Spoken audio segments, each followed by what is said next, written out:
ለምን ይመስላችኋል ብዙ ኬር ባደረጋችሁላቸው ብዙ በወደዳችኋቸው ቁጥር ሰዎች በእናንተ ላይ ፍላጎት የሚያጡትና ለእናንተ ትንሽ ብቻ ኬር የሚያደርጉላችሁ? አንድ የምወደው አባባል አለ። A person who needs the other person less has more power። ብዙ ኬር የማያደርገው ሰው ትልቅ ፓወር ይኖረዋል። ያንን ሰው በጣም የሚፈልገው ሰው ደግሞ ያለው ፓወር በጣም ትንሽ ይሆናል።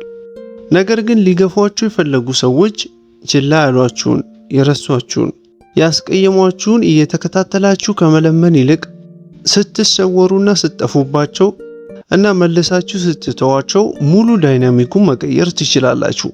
ስትደውሉላቸው ስልካችሁን ያልመለሱ፣ ቴክስት ስትጽፉላቸው በጣም ቆይተው የመለሱላችሁ፣ በሁለታችሁ መሃል የፈረሰውን ድልድይ ብቻችሁን ስታድሱት ከሩቅ ሆነው ተዝናንተው ያዩ ሁሉ በድንገት ሁሉን ነገር እርግፍ አድርጋችሁ ብትተውት አሁን እናንተም መከተል ይጀምራሉ፣ ማድነቅ ይጀምራሉ። ኪሳራው ቤታቸውን ያንኳኳባቸዋል። ያ የሰው ልጅ ተፈጥሮ ነው።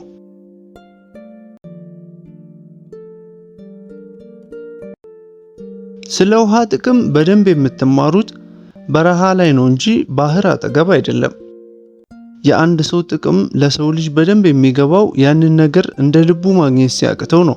እናንተስ ለምን በረሃ ላይ እንደሚናፈቅ ውሃ አትሆኑም? ጥቅማችሁ የሚገባቸው ከጎናቸው ስትሆኑ አይደለም፣ ዞር ስትሉባቸው ነው። ዛሬ ይህንን ሁሉ ምስጢርና ያላወቃችሁትን የራሳችሁን ዋጋ በደንብ የምትመለከቱበት ልዩ ቪዲዮ አዘጋጅቼላችኋለሁ። ይቺ ዓለም ተስፋ የሚቆርጥ ሰውን አታከብርም። የምታከብረው ጠንካራ ሰዎችን ነው።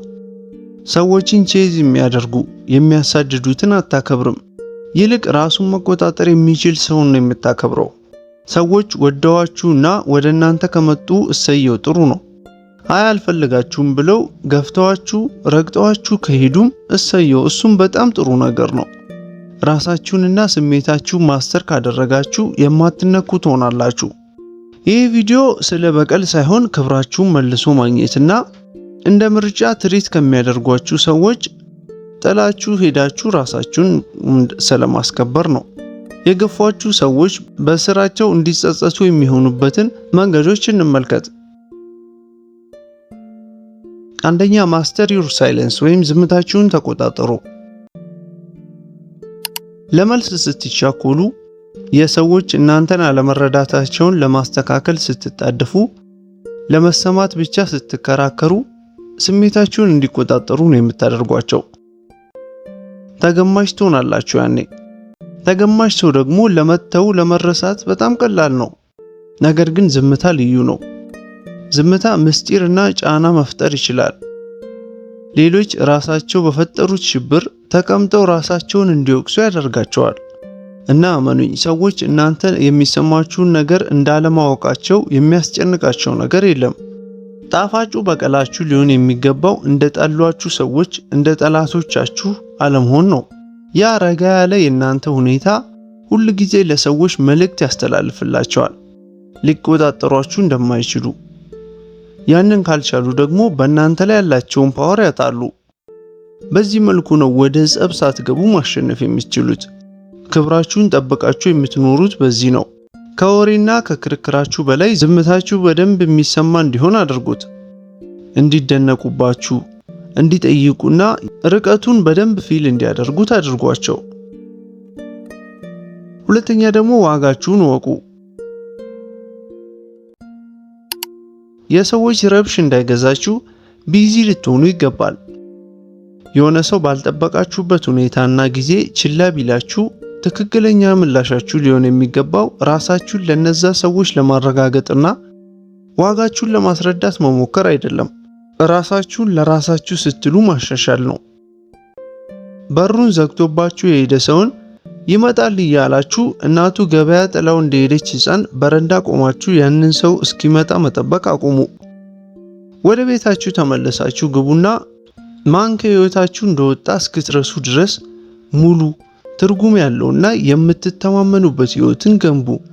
ሁሌም ራሳችሁን ለሌሎች የምታስገኙ ከሆነ፣ ሁሌም ዝግጁ ከሆናችሁ ለመተካትም ቀላል ትሆናላችሁ። ነገር ግን እድገታችሁ ላይ ስታተኩሩ፣ አእምሯችሁን፣ አካላችሁን፣ ክህሎታችሁንና ዓላማችሁን ከፍ ስታደርጉ ዋጋችሁም አብሮ ከፍ ይላል። የሆነ ሰው ስለሚሰጣችሁ ትኩረት በመጨነቅ ሰዓታትን ማሳለፍ አቁሙ። ይልቅ ያንን ጊዜያችሁን ራሳችሁን ለመለወጥ ተጠቀሙበት። እያንዳንዱ ጥሏችሁ የሄደን ሰው በማሳደድ የምታባክኑት ጊዜ ከወደፊት ህይወት እየሰረቃችሁ የምታባክኑት ህይወት እንደሆነ ወቁ። እንደምትተነፍሱት አየር ሰዎች የግድ ያስፈልጉኛል ብላችሁ ካሰባችሁ ትሸነፋላችሁ። ነገር ግን ያንን የማታደርጉ ከሆነ ደግሞ የእናንተን መቅረት መገንዘብ ይጀምራሉ። ልዩ መሆናችሁን ይረዳሉ። እያደጋችሁ መሆናችሁን ይገነዘባሉ። ያኔ ነው ክብር የሚከሰትላችሁ። ስለለመናችሁ ሳይሆን የተሻለ ሰው ስለሆናችሁ። ስለዚህ በሰዎች ለመመረጥ ብላችሁ እንደሚሸጥ ዕቃ ተቀምጣችሁ ሰዎችን በመጠበቅ ርካሽ አትሁኑ። ራሳችሁን ምረጡ። ዛሬው ነው። ከፍ የሚያደርጓችሁን ነገሮች ፈልጉ። ችላ ብሎ ልባችሁን የሰበረ ሰው ከሱ በላይ ከፍ የምትሉበትን ህይወት ብቻ ፈልጋችሁ አሳዩት። ሶስተኛ ደግሞ ስቶፕ ቼዚንግ ወይም መለማመጥና ማሳደድን አቁሙ። መልሶ የማይፈልጋችሁን ሰው ማሳደድ አቁሙ።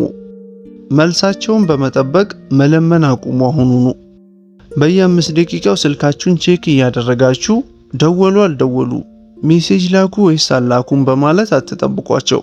ያ ባህሪያችሁ ያላችሁን ኢነርጂ እየበዘበዘ እየሰበራችሁ፣ ከምንም በላይ ዋጋችሁን እያሳነሳችሁ ነው። ከዛ የተሻለ ነገር ደግሞ ይገባችኋል። ይህንንም ሀቅ ተረዱ። ሰዎችን ቼዝ ስታደርጉ፣ መልሰው የማይፈልጓችሁን በማሳደድ ስትከተሏቸው ፍቅርን እያሳያችሁ ሊመስላችሁ ይችላል። እያሳያችሁ ያላችሁት ግን ፍርሃትን ነው። እነሱን የማጣት ፍርሃት፣ ብቸኛ የመሆን ፍርሃት። ሰዎች ደግሞ ያንን ፍርሃታችሁን በደንብ ፊል ማድረግ ይችላሉ። ያንን ፊል ሲያደርጉት ደግሞ እናንተን ማክበር ያቆማሉ። ያ አሳዛኙ እውነታ ነው። ያን ሁሉ ግን ዛሬ ልታቆሙት ይገባል። በክብር ጥላችሁ የምትሄዱ መሆን አለባችሁ። ቀናችሁን በዓላማ ሙሉ አድርጉት። አካላችሁን አጠንክሩ። የገንዘብ ጉዳያችሁን ከፍ ለማድረግ ሞክሩ። አእምሯችሁን ሌላ ሰው እንዲሞላላችሁ ከመጠበቅ ራሳችሁ ሙሉ ሆናችሁ ተገኙ። አራተኛ ደግሞ ስሜታችሁን ተቆጣጠሩ። የሚጠብቁትን ሪያክሽን በጭራሽ እንዳሰጧቸው።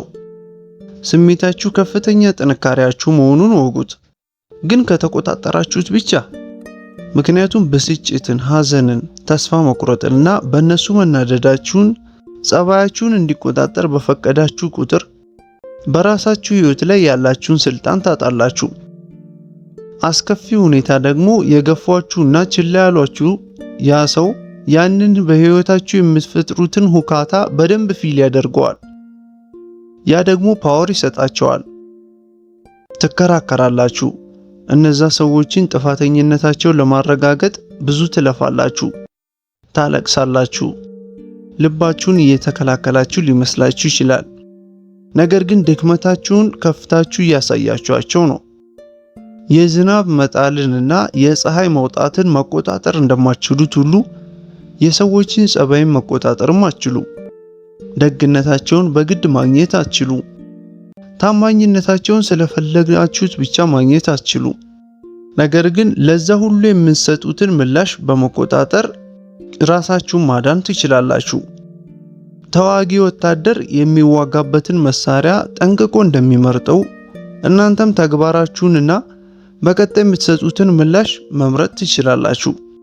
ስሜታችሁን መቆጣጠር መቻላችሁ ሰዎችን ግራ ያጋባቸዋል። እንባችሁን ሲጠብቁ እነሱን በመርሳት አስደንግጧቸው። እንድትከተሏቸው ሲጠብቁ ርቀት ፈጥራችሁ እርሷቸው። ያ ተግባራችሁ ማንኛውም ቃላታችሁ ከሚፈጥረው በላይ ትልቅ ግራ መጋባት ይፈጥርባቸዋል። አምስተኛና የመጨረሻው ደግሞ ብቸኝነትን ተጋፈጡ። ብቻ መሆን ቅጣት ሳይሆን ዝግጅት ነው። ብዙ ሰው ብቸኝነትን ይፈራል፣ ምክንያቱም በዝምታ ውስጥ ሲዋጥ ባዶ የሆነ ይመስለዋል።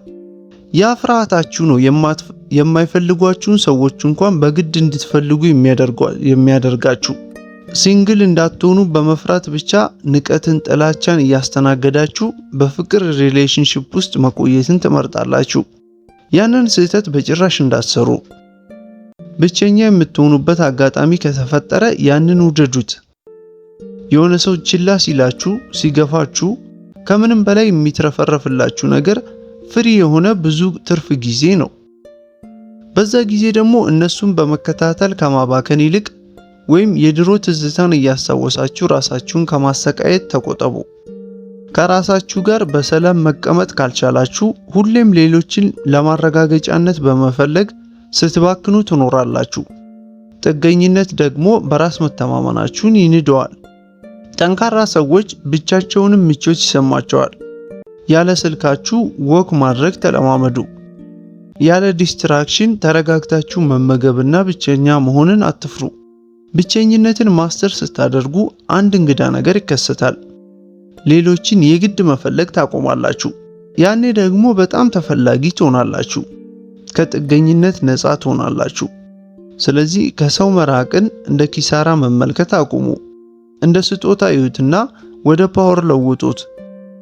ባዶ ክፍል መፍራት እስክታቆሙ ድረስ ራሳችሁን አጠንክራችሁ ብቸኝነታችሁን ውደዱት። እስከ መጨረሻ ስለተከታተላችሁኝ በጣም አመሰግናለሁ። ግራር ቻናል አዲስ የሆናችሁ ደግሞ ሰብስክራይብ በማድረግ ቤተሰብ ሁኑኝ። ሰላም ቆዩልኝ።